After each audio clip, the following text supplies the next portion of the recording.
Hello प्यारे बच्चों, सुप्रभात। तो आज मैं कक्षा 8 को हिंदी पाठ 4 पढ़ा दिया था। आज उसका अभ्यास कार्य और शब्द अर्थ प्रश्न उत्तर कराता हूँ। तो ज़रा ध्यान से सुने, पढ़ें और जो भी कार्य दिया जाए उसको करते रहें। तो सबसे पहला आता है कवि परिचय। कल भी बताया था, तो आज फिर एक बार सुन लो। तो इस जो पाठ 4 था हमारा, यह धरती कितना देती है, इसके कवि जो हैं सुमित्रा नंदन पंत जी, तो उनके बारे में यानी उनका जीवन परिचय दिया गया है।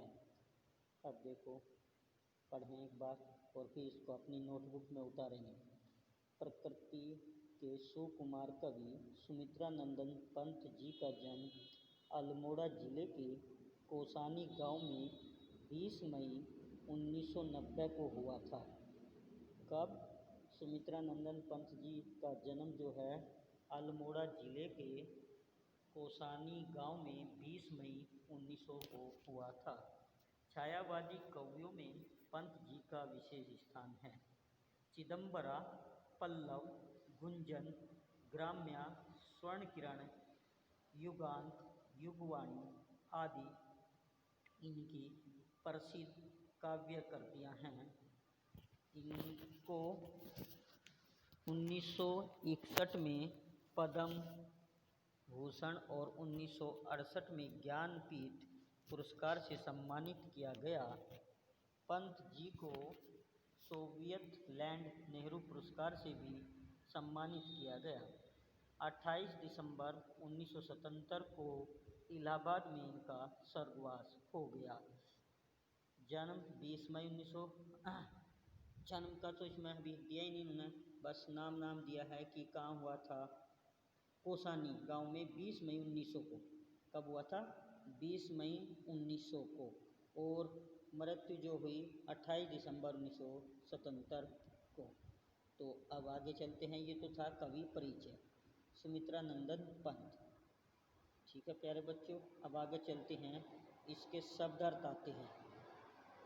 शब्द अर्थ: छोटपन, बचपन, कलदार, कल मशीन से ढला हुआ सिक्का यानी रुपया पैसा, बंध्या बांझ, अबोध नासमझ, ज्ञान का भाव होता है जिसे, कौतूहल उत्सुकता, डिंब अंडा, निर्मेश बिना पलक झपके, चंदोवे सामियाना वितान भी बोलते हैं इसको, समता समानता भेदभाव रहित, अक्षमता सामर्थ्य, रतन प्रश्नी रतन उत्पन्न करने वाली, अर्धशती 50 वर्ष।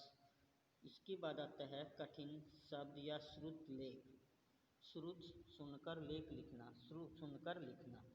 खनकेगी, तृष्णा, निर्निमेष, चंदोवे, अभ्यागत, परसिविनी। इसके बाद आती है सुक्ति। जैसा बोएंगे वैसा ही पाएंगे, जैसा कर्म करेंगे वैसा ही फल मिलेगा। क्या कहा?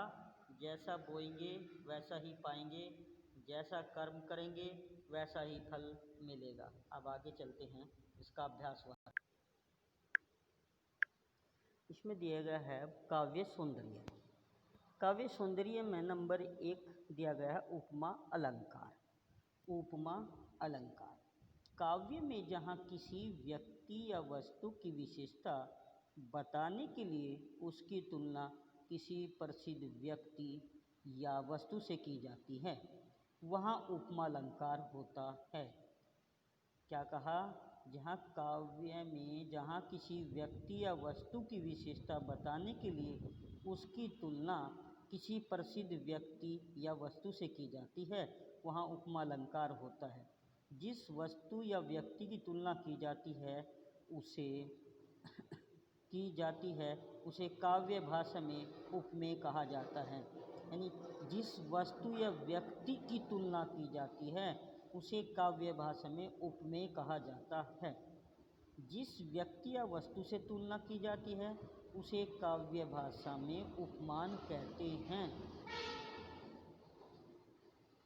जिस वस्तु या व्यक्ति की तुलना की जाती है उसे उपमेय, और जिस व्यक्ति या वस्तु से तुलना की जाती है उसे उपमान कहते हैं। तुलना करने वाले शब्द सी, सा, सम, सरिस, से आदि वाचक पद कहलाते हैं। क्या है वाचक पद? सी, सा, सम, सरिस, से आदि वाचक पद कहलाते हैं। इसके बाद आता है पठित कविता से उपमा अलंकार के 3 अन्य उदाहरण लिखिए। तो इसमें लिखा गया है बंजर, बंध्या, तृष्णा। बंजर, बंध्या और तृष्णा। इसके बाद आता है मानवीकरण अलंकार। कविता में जहाँ जड़ पदार्थों पर मानवीय भावनाओं को आरोपित किया जाता है वहाँ मानवीकरण अलंकार होता है।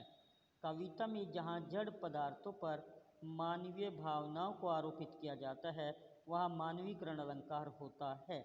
जैसे और उन्हीं से बोने पौधों की यह पलटन, मेरी आँखों के सम्मुख अब खड़ी गर्व से, नन्हे नाटे पैर पटक बढ़ती जाती है। ऊपर लिखे काव्यांश में नन्हे पौधों के बढ़ने की प्रक्रिया को पलटन के समान पैर पटक कर बढ़ती हुई सी बताया गया है। पलटन यानी फौज। फौज जिस प्रकार पैर पटकती हुई कदम ताल करती हुई आगे बढ़ती है तो उसी प्रकार नन्हे पौधे को भी ऐसे ही बताया गया है, इसलिए यहाँ मानवीकरण अलंकार है। नीचे लिखे वाक्यांश में अलंकार पहचान कर लिखिए। आंगन के कोनों में कई नवागत, तो इसमें है उपमा अलंकार।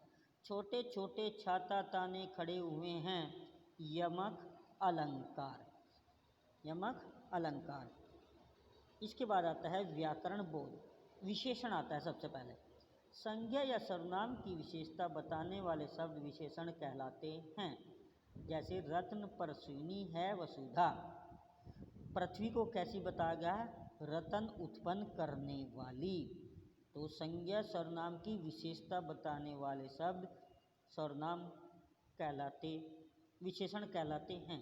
संज्ञा या सर्वनाम की विशेषता बताने वाले शब्द विशेषण कहलाते हैं। जैसे रत्न परस्विनी है वसुधा।